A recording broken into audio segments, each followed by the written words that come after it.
And we're live on this inaugural episode of the Wealthy Healthy Live talk show, where we have honest talk about health and growing your wealth. And it's live stream on Facebook, in LinkedIn, and YouTube right now. I tried to get Instagram, but that didn't cooperate for me. So we'll just go with what we got.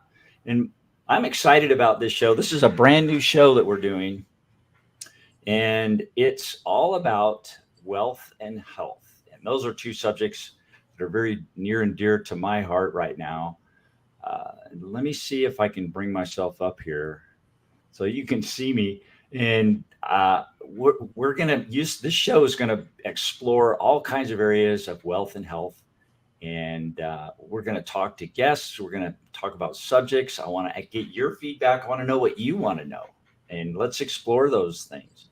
I want to focus this first segment in several interviews, maybe a couple of months worth of interviews on single moms and being a single parent. That's a tough, tough place to be, especially today.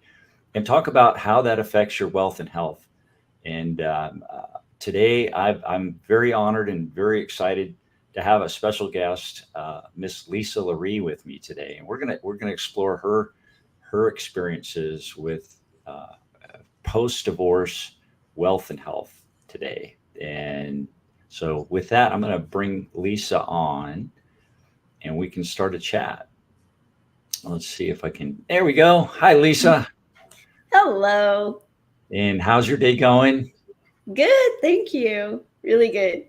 Awesome, awesome. So thank you for joining me on this very first episode of the Wealthy Healthy Live show.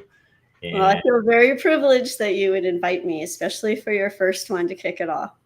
well, I couldn't think of a better person to have join me. Full disclosure, Lisa and I are dating. We've been dating for a long time now. Yeah, and but having a lot of fun and Yeah.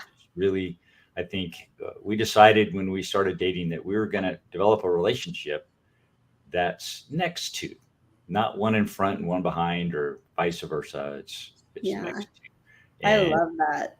that's been a great philosophy, I think, for me. And Well, definitely for me too. okay, awesome. Just making sure. Uh, that's good. Uh, well, let's get into it. We want to Okay. talk about your stories.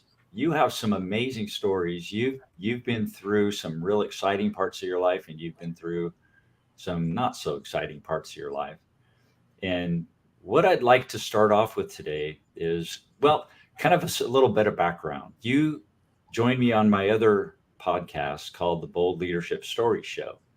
And in that Mhm. episode, we talked about your career as a ballerina, professional ballerina with Joffrey Ballet in New York City and Nevada Ballet Theater and several other uh, Ballet, Arizona.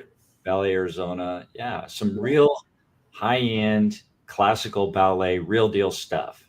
Mhm. And you've continued that, and you're teaching now, Yes. and you're pursuing um, a stage, another stage presence right now. Yes. And we're going to talk about that today too. That's exciting. You're writing a book, and Hmm. you've been doing all of this while uh, basically keeping your family life together. And I want to talk about that. So Okay. let's get into the, like, right after you were separated, and pick it up from there. What was your, I don't want to get into the details of your separation and divorce, but I want to talk about you and your, just your, uh, how you were during those periods, during that period of time, and the Okay. journey you've been on to get to It's where you are today. it has been a journey. And it's That is. been It has been a journey. how many Um, years now? 9. 9 years. Okay. Yeah. So take us back about 9 years ago. What were you feeling then? Okay. I would have to step even farther back into the depression that I was already in for well, probably the whole marriage, to be honest. And even before then, I was dealing with some. Once my mom passed away when I was 18, that sent me into a tailspin for quite a while. However, I was um, having a good time. I was dancing, and that was definitely the delight of my life. Mm-hmm. And and then when I got married, I assumed I was going to continue doing that. That was my plan, and I had made that clear. But unfortunately, that was not his plan. Mm.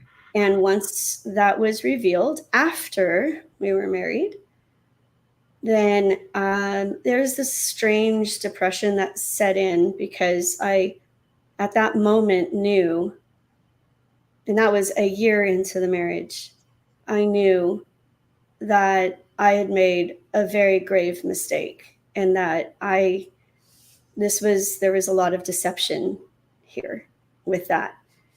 And I didn't really know what to do. I'd already said the vows, so I felt like I was stuck and trapped. Plus, I was halfway around the world by this time because we had moved overseas. Mm. And to a place where I was told there was a ballet company, but there wasn't. So I decided to stay. That's on me. I chose to stay, even though because I was told that if I came back to the States, I would not be supported. To pursue my career, I would not be supported. So I chose to stay. And some fantastic things along the way, the birth of my son, and then travels and being in a very foreign place for a number of years. There were some very good things. So I don't want to paint a picture of it as all just dreadful. It wasn't. Oh, hi, Prancer. And then meet Prancer. He's so funny. So anyway, but the bottom line is there's something in me that died. Mm. And it was my betrayal of myself when I chose to stay. And it was a very slow chipping away, and being in that particular environment with my ex was also a very slow chipping away of who I am. And it took a toll, took a long time. And in the process, I was raising 2 kids. We have a lot of autism at the time. And I had a lot of work to do, and I did in raising. You mentioned autism at the time, and then you laugh. Tell me about that. Well, early on, I know there's a story there. well, there's lots, and I'm currently writing this chapter in my book right now.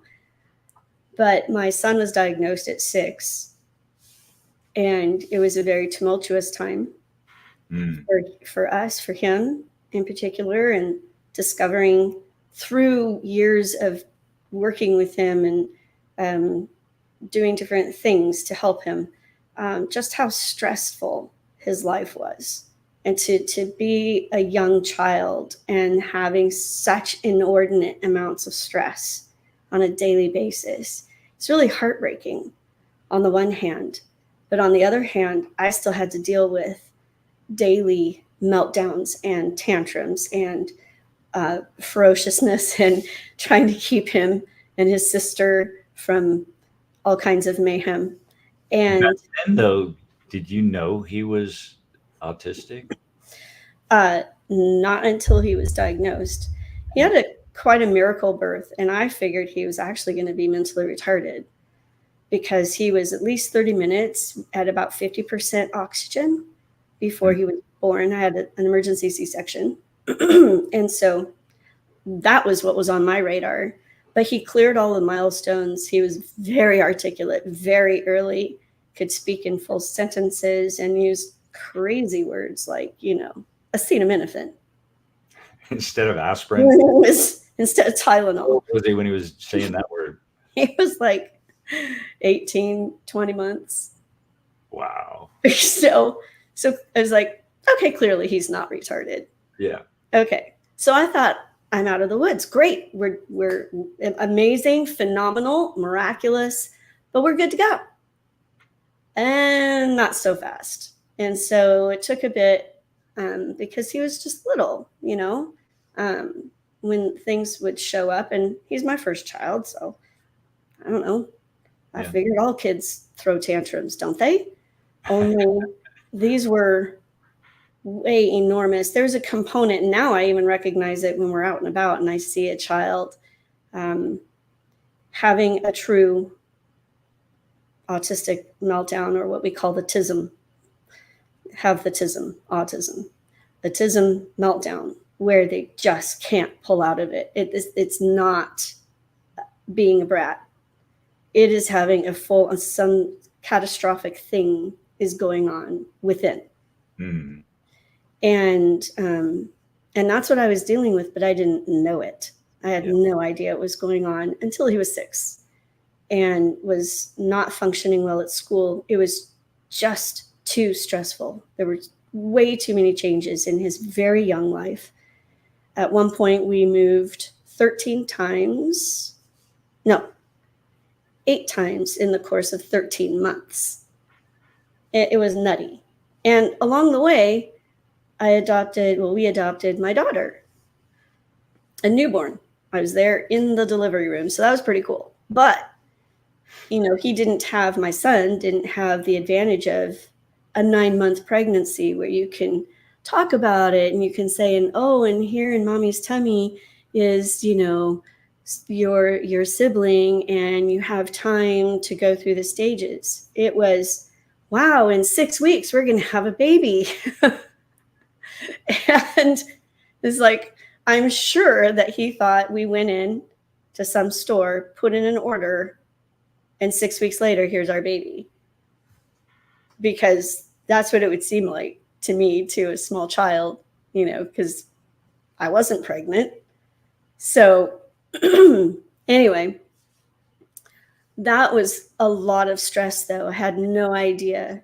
Yeah. So for him, it was like just this all of a sudden this thing. It's like something competing for your time just pops into their life. And to be honest, I don't even think it was the competing with his time. At first, he was fine. Mm. But as she got to be mobile, things started going sideways. So, because I know that he loved on her, he cared about her. He didn't like the crying, of course, and of course I didn't realize, Mm-hmm. that was more significant than that's noisy. I don't like it. I've noticed with being around you is you're hearing, and you're slightly autistic too, correct? Yeah, I have the TISM too. And that's when I discovered it, was when he was diagnosed. Yeah. So, but one of the things I notice about you is that you've got like bionic hearing. You can hear everything. And it's like, wow. Mom, admittedly, it's tough for me to admit this, but my hearing's not as good as it should be, probably. And thank you for your patience with that. But that's okay. I think, your hearing is far better than most people's. And that might be some kind of a attribute of being. It's more of a TISM thing, because it's like everything is on high without filters. Mm-hmm. So, and of course, when you're unaware, especially if you're a young kid, there's also no filter for your mouth. Yeah, okay. And when you're very articulate, kids say the darndest things anyway. Right. But maybe he got in trouble once or twice because of his intellect and what he saw. Yeah. So anyway, so that sets some background as to some of the other stress I was dealing with raising him, and then seeing patterns going, with Sunny, my daughter, thinking, is she just trying to be like her older brother? Because that's what younger siblings do, right? They imitate their older siblings and they want to be like them and all of that kind of thing. But as we were going along, and she's 2-3 years old, and I'm starting to go, I'm wondering if some of this is maybe actually organic to her. And sure enough, she was diagnosed. It stopped short of autism. She was diagnosed when she was about 6 with sensory processing disorder. And she had a lot of difficulty with school. There was no cohesion from short-term memory to long-term memory. So going to school the next day for math, which was the toughest for her, whatever was covered the day before wasn't really there. It didn't go into long-term. And I noticed, because she was still counting her fingers to do simple arithmetic when she was 8, 9. It's like, I don't think you should have to count your fingers anymore. Right. And of course I'm guessing at all of this. So I started asking questions, of course, and thankfully found some super good things to do to help. The Drake Institute for Elijah was massively important in helping him be able to move forward. Definitely the vision therapy that they both ended up doing at 2 separate times was also extraordinarily essential. And by vision therapy, I'm not talking about, fixing your vision acuity. It's all about processing. It's how information is taken in and what the brain does with it, how it takes it and organizes it and makes it functional for future reference or in the moment. It's very fascinating. Highly, highly recommend, whether someone is diagnosed with autism or not. Maybe it's ADHD. Maybe it's any kind of anything, actually. But it's fascinating, the stuff that we did. So a lot of my life was doing those things and taking care of them. And my ex, being military, wasn't around a lot. He wasn't like in the Marine. I do not know how Marine and Navy families do it, because those guys are gone literally 4 to 6 months at a time. So I wasn't faced with that. However, there were definitely deployments. And then also, because he's a pilot, he would be flying at night or holding alert at night. And so there are many times that he wasn't at home. So for the whole entire day, I'm dealing with the kids. And I know that there are plenty of women in the same boat, regardless of what their husbands are doing, because there are a lot of jobs where you're working. Well, you were out in the field, driving around Southern California or wherever to do your job. Yeah, I was gone probably 40 weeks out of the year, 40 or 45 weeks out of the year, just gone for from Tuesday to Thursday at least, sometimes. Right. So I'd be home on the weekends, but yeah, I mean, it's excuse me, really but tough. that's a lot. It's a lot. It's tough for moms to do that. Yeah.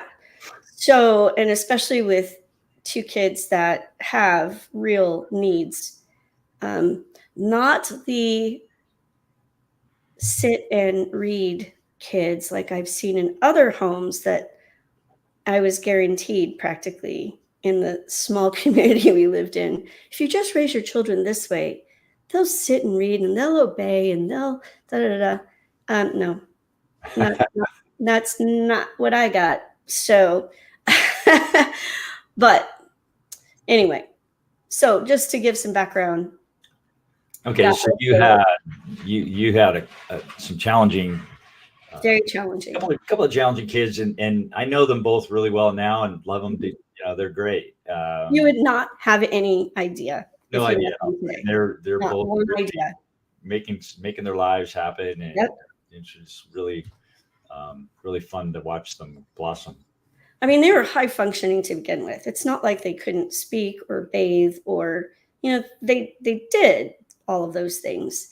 It's just how to function in life, in society, and that Yeah. kind of thing. And they're All they're the doing great. work you did getting, like you mentioned, the Drake Institute, that was every week driving them an hour each way, a couple of days a week, those kind of things. I mean, you put a Yeah, lot of effort with into Drake, it was 3 days a week, about an hour away.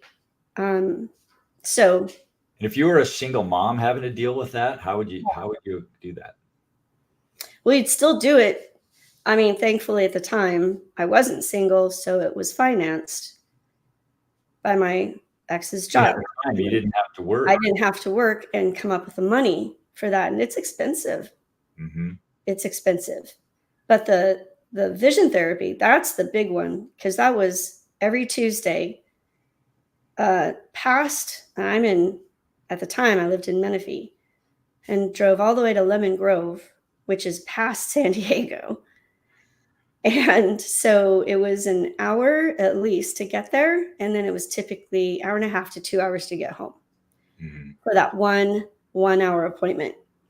And that we did for close to 10 months with Elijah. And then when it was Sunny's turn, I think we did like 6 or 7 months for her.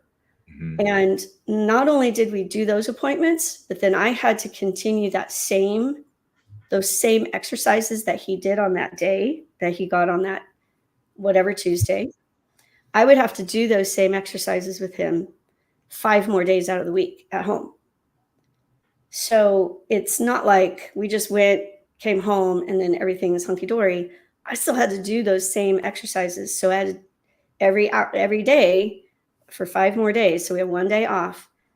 There was an hour of vision therapy on top of schoolwork and whatever else was going on. So it worked, though. That's why I highly recommend it. It worked. It was amazing. It was a consistency and diligency and just staying with it, and not knowing if it was going to work or not, really. True. Didn't know. But the numbers were the proof. And I mean, we definitely saw an increase of ability in his schoolwork, but the numbers were stark. So when he was very first tested in his intake, and that was like 3, if not 4 hours of testing, which he did remarkably well with. That was amazing in and of itself. But he scored in the first percentile in 4 key processing areas. So you can't get a lower score than the first percentile. I couldn't hear you. Is that better? Yeah. Okay. What does that mean, first percentile? First percentile means there's no function there. It means it's not happening. Okay. So there were how many grades, or what are we talking about here? We're talking about different ways the brain works to take in information and organize it and make it functional for whatever thing you're doing. So the reason that we even went this route was because Elijah was struggling with reading and writing. Okay. And he was also diagnosed with dyslexia and also dysgraphia. And probably everyone's familiar with dyslexia of some sort. And there are many forms of dyslexia. With him, things would kind of move around on the page, and it turns out that he had one eye was just slightly pointed upward. So they weren't really tracking together. And but he's also dysgraphic, which means there's not a fluid function between thought and writing it out on with pen and paper. It gets it's like stuttering, if you will. But verbally, he's like off the charts. Verbally. incredible verbally and with his auditory learning and prowess, I'd say, is amazing. So, Schools didn't really like that. oh, the schools are pathetic at best. And I don't have a lot of great words for schools and their special ed departments and things like that, because I asked specifically about vision therapy, reading, and that sort of thing, because I know that there's speech therapy at school. So I was like, well, don't you have vision therapy or something like that? And I asked for some more testing because we took him to the regional center, Riverside County, where they tested him to be, yeah, he's on the spectrum, but he's not autistic enough to receive any kind of services. It's like, really? Oh, okay. But they recommended that we do a little bit more testing at the schools. So we did. And he would get so frustrated with reading. Okay. Do you have a bleeper? It might go south here. Okay. I will try my best to keep it anyway. Yeah, if you say it, it's going out, baby. There is this occupational therapist at the school, and I have absolutely zero kind words about her. Zero. And if I ever had the chance to meet her face to face again, she's probably going to find out.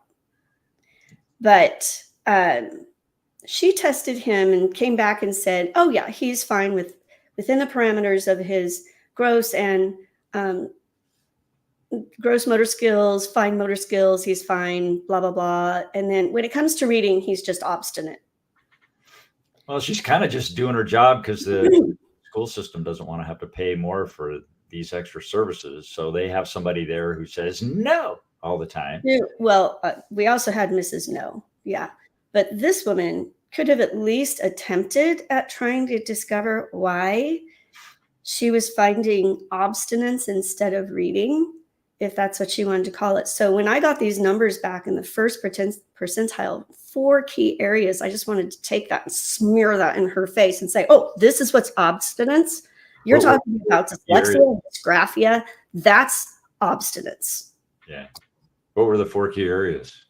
I don't remember the actual titles of those. I didn't write them down. I did journal during this whole time, thankfully, because that's how I know I'm including a lot more information in my chapter than what I would have remembered just off the top of my head. But of those 4 areas, one, and this was after the 10 months, this was the full array of the vision therapy. One went into the 50th, one went into the 60th, one in the 80th, and one in the 90th percentiles. So you can imagine, what would school have been like for him had we not done vision therapy? Yeah, well, it's kind of like having, 3 of your 5 senses that work. Yeah. I mean, they were clearly deficits, but they weren't looked at as deficits. Instead, they were looked at like, this is a problem child. Yeah. And that's when I got really like, come on, you people have no idea. This is a very bright, wonderful little boy who is probably going to invent something you're going to use someday. So you'd better figure it out and shut up with your stupid labels and smushing him through the cracks like so many other people who have been downtrodden. And as a matter of fact, I mean, how many people who are in prison right now have ADHD or dyslexia? And they were just told, you're stupid. Well, you're just dumb. Well, you're just slow. Not my kid. Don't do that to my kid. So let's move along a little bit more on your journey. So in other words, there was all of that stress. Yeah.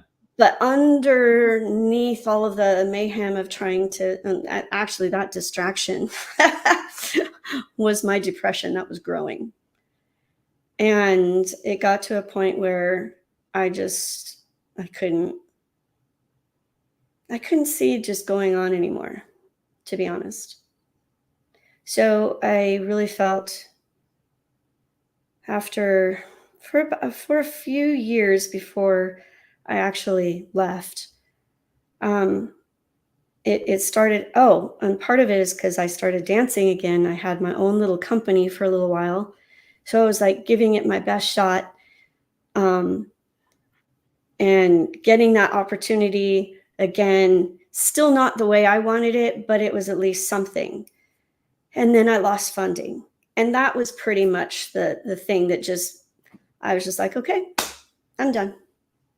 I'm done. I either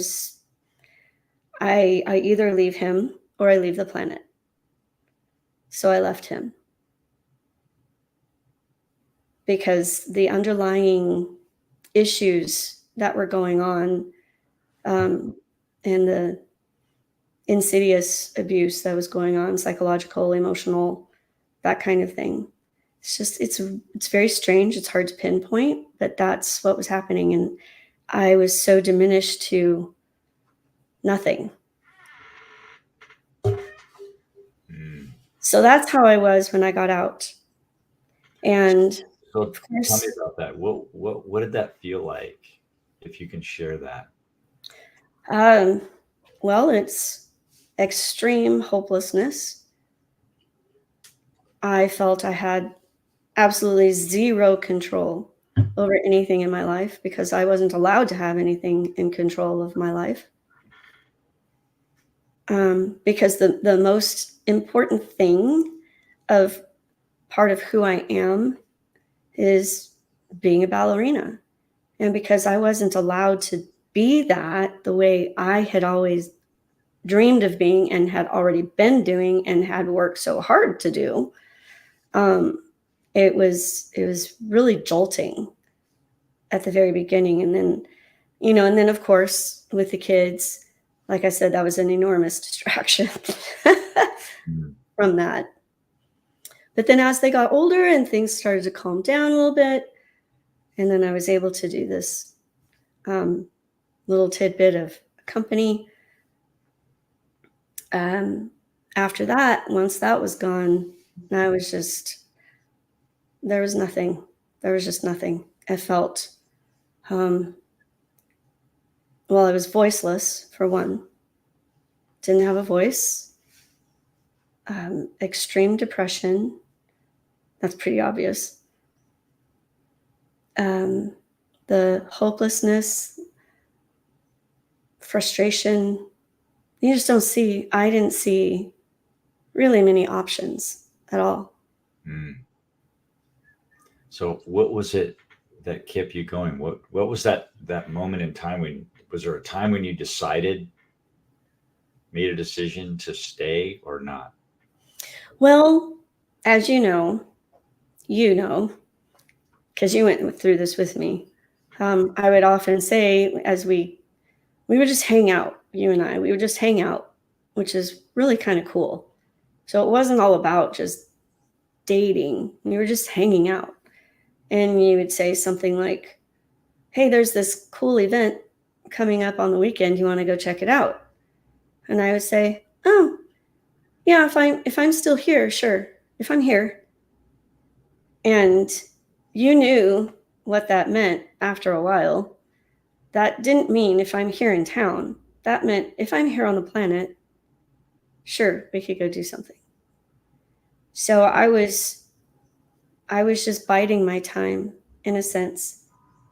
And then I talked to my sister one day, and she came through the phone with her hand, basically, and went with her words, because I told her, I'm done. I'm out. I'm gonna do this. And I had a plan and all of that. I can't remember if I told her the plan. But anyway, she was like, wait a second. Just you wait a second. You know how devastated you were, and I was, how we both were, when Mom died. But she had cancer. She didn't want to die. She fought and fought and fought to live, which she did in a huge way. She said, "How will your kids feel if they know you chose this?" And my reply was, "Shut up." I knew she was right. So, thank God for my kids, because they were the main reason that I stayed, because I couldn't do that to them. Mm. At the end of the day, I couldn't. I didn't know how I was going to manage through another day. Don't get me wrong. I have no idea how I was going to manage through another day, except for, of course, you were also a great distraction from some of that. It's always good to be purposeful. I'm glad you stuck around. Well, I am too. And now I've learned so much, and I've gone through so much, and I have such an enormously different outlook and understanding of life. And it's been amazing. The journey has been so horrifying at times, but on the other hand, it's been the most exhilarating, phenomenal, and fun thing. So tell us your vision. Tell me your vision. What is it that you want to do with Well, the rest of your time here on this planet?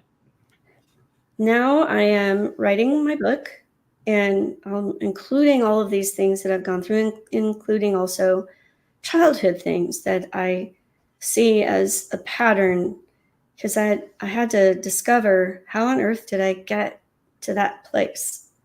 Hmm.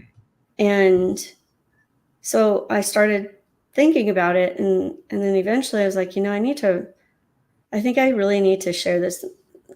Over the years, I would say things to people. They would ask me about things, or I'd describe what it was like when my mom died. I would describe what it was like with the kids and the autism, and things like that. And they're like, "Geez, you could write a book." And that was just on one topic, whatever the topic was that we were talking about. But then with this, and seeing how difficult it is to deal with, what I would call, a narcissistic type relationship, where you have someone who is very controlling and never hit me, but there was just this underlying theme of, you'd better keep everything in line. And everything needs to be perfect, and we need to be the perfect family, and all of that. It's a tremendous amount of stress. So from the outside, everybody on the outside saw you as a quintessential perfect little family. Oh yeah. Yeah. I would think so. And that was my job, was to make that happen. So anyway, leaving was the way I left, I kind of liken it to marine crawling away while taking shots. I was like just crawling. But I want to be able to help other women who find themselves in this situation, or men too, be able to have a plan, be able to figure out how to do it. The reason I bring up women is because of the single moms. That left me as a single mom. I was a stay-at-home mom. I had no means of my own finances, my own economy, my own money. He was control of all of it.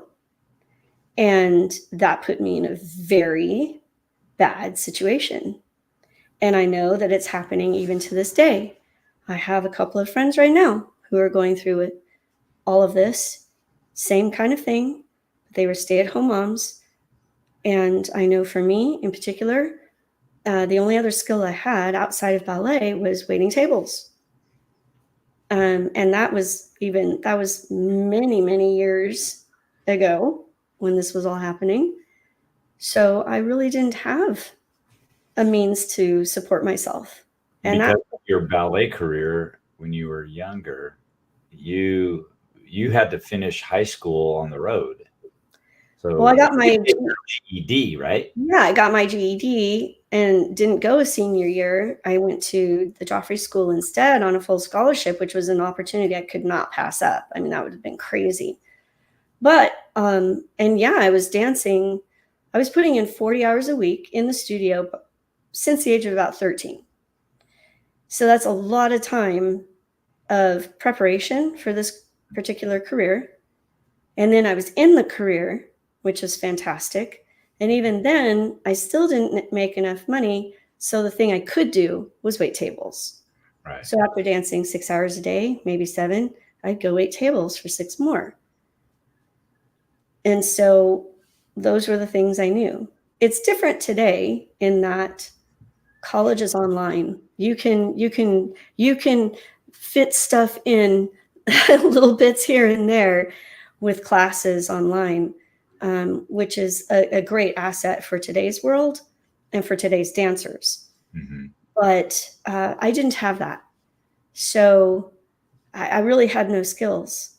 So I was easy to control. That's what that led me to be. So looking at hindsight on that, what would you say to your younger self now? Oh, I would have said start some kind of home-based business. Start something, even if it's in secret, and build yourself some funds, because it wasn't just me that suffered through this. It was my kids. My kids suffered greatly because I didn't have my own finances and I had no means of taking care of them myself. He was in control, all of it. And it was bad. It got really bad. So that's a huge reason why I started writing the book. I was hearing from other people. I was talking, and I'd hear somebody talk about their relationship, the thing that they're dealing with, and I would just say, "Wow, I really understand," and give a little tidbit, and they'd start listening, and so I was like, I think it would be best if I put this all in a book, and then many people could benefit, not just this one person here and this one person there. And so I'm writing this book, getting myself back into shape so that I can be performing again, and I'll be dancing and speaking my story on stages, and just hoping that I can help a lot of people, even if, I mean, I hope I help a lot of people, but even if it's just one, it will have been worth it.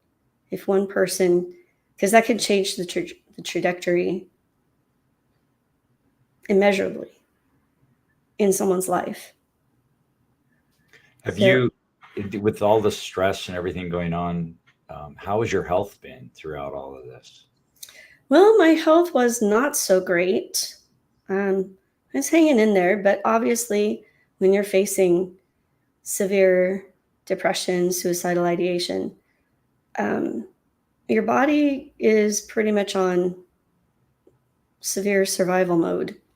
It's like, because I'm not necessarily taking that great care of myself. I mean, I was going to the gym, I was doing things, but I still was like, I don't want to be here. And the emotional connection with the physical is a pretty phenomenal thing, as we've been learning now for the better part of 4 or 5 years in particular. Mm-hmm. And so I definitely could see I became overweight. I was 40 pounds overweight. That's like almost double your body weight. Lisa's just just barely 5'1", maybe. I'm 5'4". Oh, stop. Maybe with your heels. 5'4". I'm 5'4", but you wouldn't know that because I always wear my heels, so I can be tall like you. Yeah, that's always fun. But it's 40 pounds is a lot. That's a lot on my very small frame. I'm like the I have the bone structure of like a 12-year-old. So my best weight is right around 105. That would be my performance weight. Right now I'm like 110, 112. So add 30 pounds onto that. And that's a lot. That was just too much on my body, especially my body who was primed and trained as a ballerina, which, you know, my body has a high expectation. This entity that I live in has this expectation because that's what I gave it as a kid. So I started when I was 3 and just kept going and kept going and kept advancing and to the point of becoming a professional. And my body, you know, to go from that to all of a sudden nothing. And my body was like, what's going on here? Wait, why are you sitting on the couch? Get up. Yeah. Why aren't we dancing? Why aren't we putting in 6 hours a day? So I went from that to 0. And that was very startling. Yeah. So, but you had the fortitude to dump all that weight, and now you're back almost to a level. Almost. I need to tone up more. But I didn't actually put on the weight until later.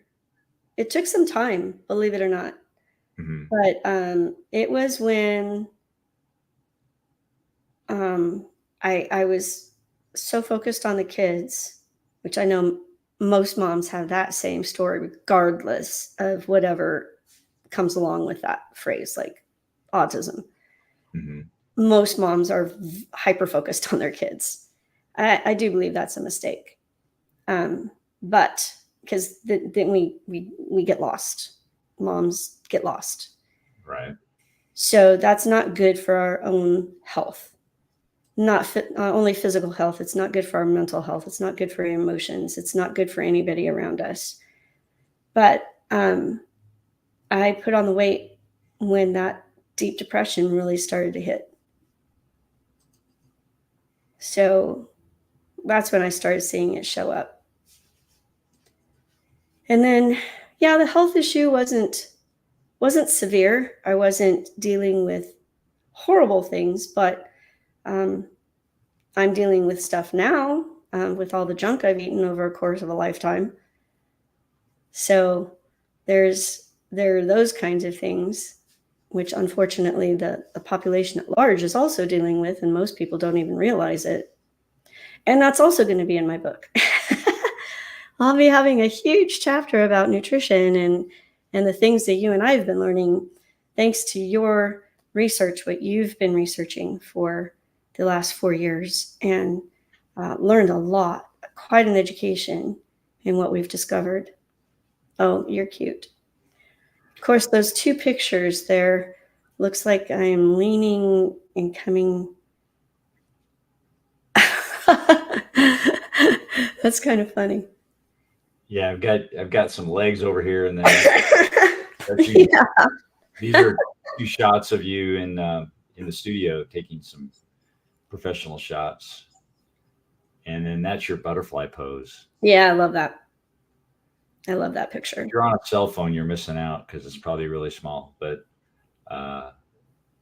you know, Lisa's the real deal. She's worked really hard on her ballet, and that results in what some people might consider very attractive legs. And so it's fun to show them off. So I Thank you. I wanted to say that. I wanted to put that out there because it's fun walking, going around town. Sometimes when you put on the Ritz and you dress up and you wear your heels and you have fun kicking up your heels a little bit, and you love to dance and go out and socialize and have a good time. Yes. And I love that about you. But one of the things that I've noticed while we're doing that is some people, it's like you're really polarizing. Some people love what you do, I am very polarized. Don't. And Yeah. it's like you get you call them what? Bitch darts. Bitch darts. Yeah. Yeah. Tell me about that. What does that mean to you? Okay, well, bitch darts is when I get either a comment under the breath normally, although sometimes it's very out loud, which you've witnessed amongst friends. Oh my God, I can't believe. And that sort of thing. And I kind of chuckle because I too was very jealous at one point because of my body.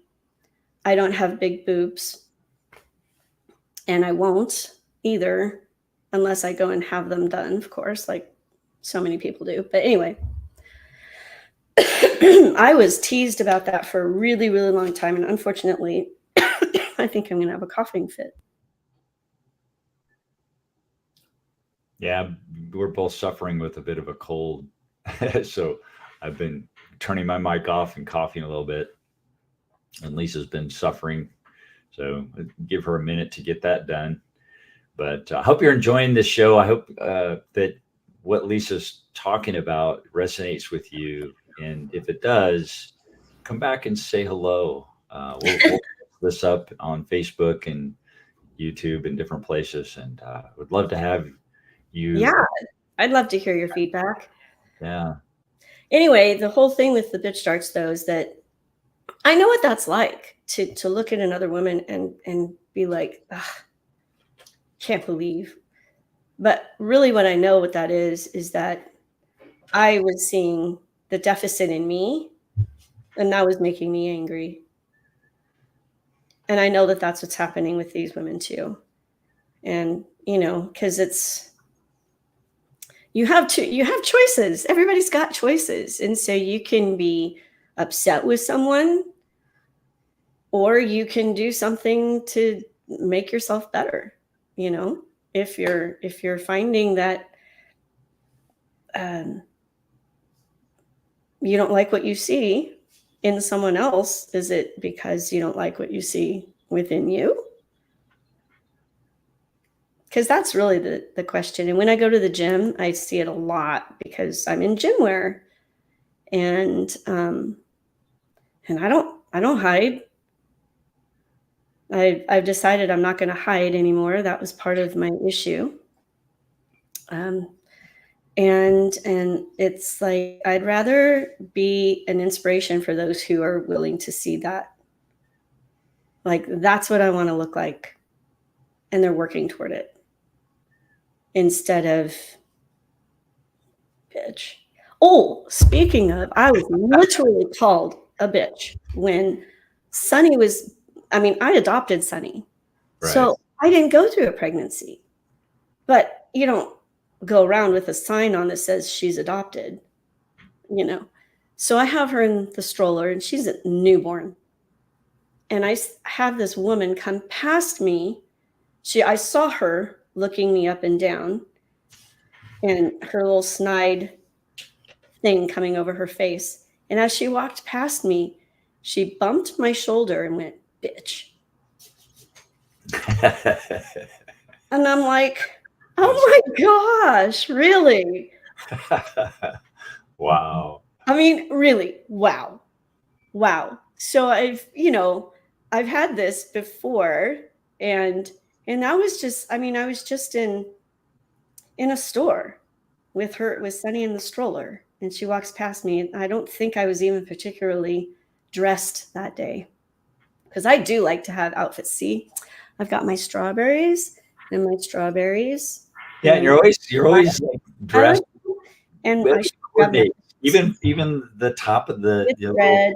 That's all the same color. Yeah. Your shoes and your pants, everything. Stand up. Well, I untied my shirt, but I've got red shorts on, and I could run and get my boots, but they're right here. Red boots. Everything works together. I like to coordinate. I like to be put together. And actually, I get a lot of compliments about that too, which is really fun. Mm-hmm. Because in this day and age, people are out in their jammies. People don't get dressed anymore. They put on clothes, but they don't get dressed. And I like to get dressed. It's part of my creativity, I guess, because I'm a performer, I'm a dancer. I like things that match. It's symmetry, if you will, symmetry of color, because ballet is all about symmetry. And so, Why do you do that? Is that to get attention, or what is it? What is it that no, you it's just do? fun. It's just fun. And I'm not real fond of clothes in particular anyway, because my skin just doesn't like. So it's like if I have to wear things by law, then I want them to entertain me. Okay, all right, makes sense. So, how about this story that you're living your journey right now? How has 9 years of being a single mom kind of affected your wealth story? Well, it was a tough go there for quite a bit. My kids live with me now, and they're both adults, 21 and 25. So it's not a dramatic impact in that, I mean, they pay rent. They pay a portion of rent. It's not real high because I'm trying to be reasonable. Do you have any kind of retirement? Oh no, I have no retirement. No. So all of that was tied You up left with, the marriage with nothing. I left the marriage with nothing. Absolutely nothing. And how old were you? I was 50. Okay, so you're starting over at 50, and now you're on that journey. You're well into it. And Mhm. what is wealth to you? Wealth to me, that's a great question.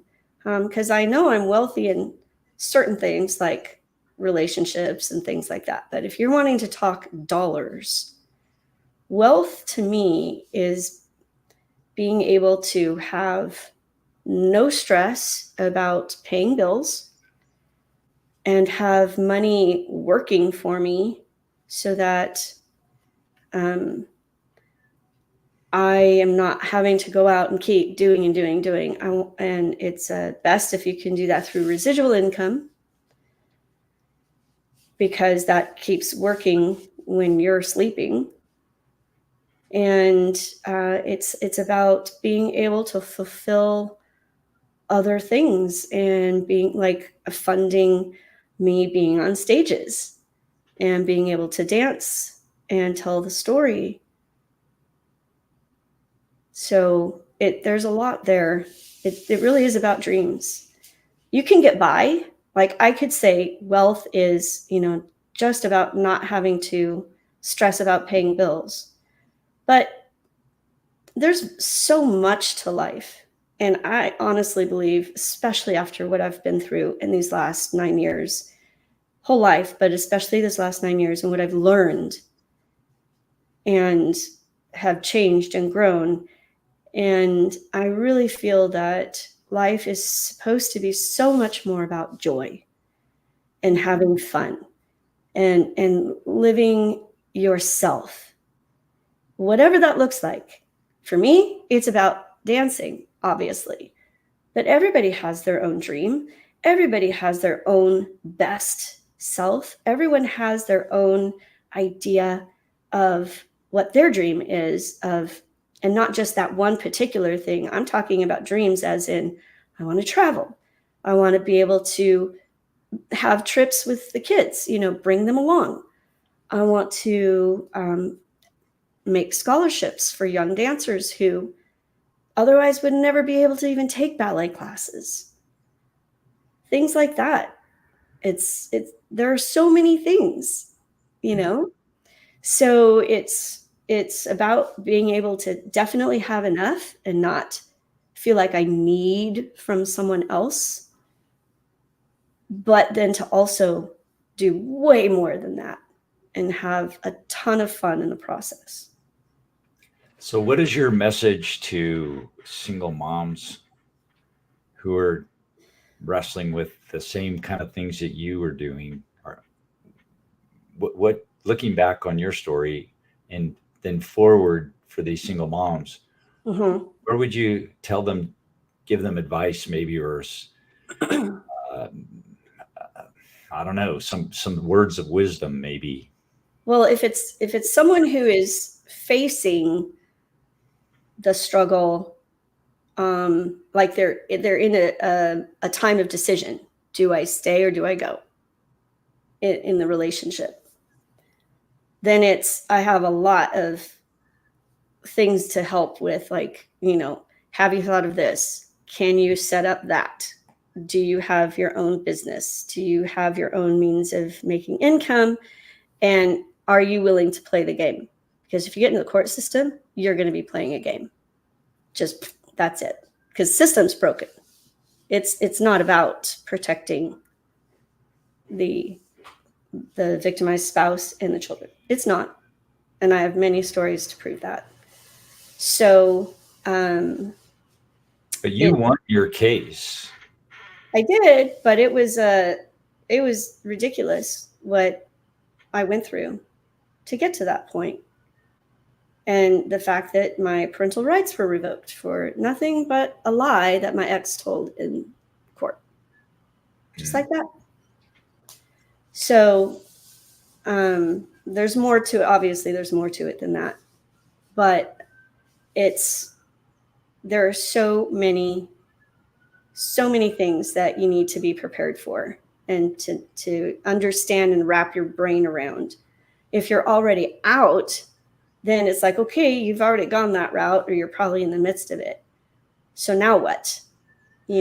What kind of job do you have right now? Do you have 3 jobs because you're trying to pay the rent?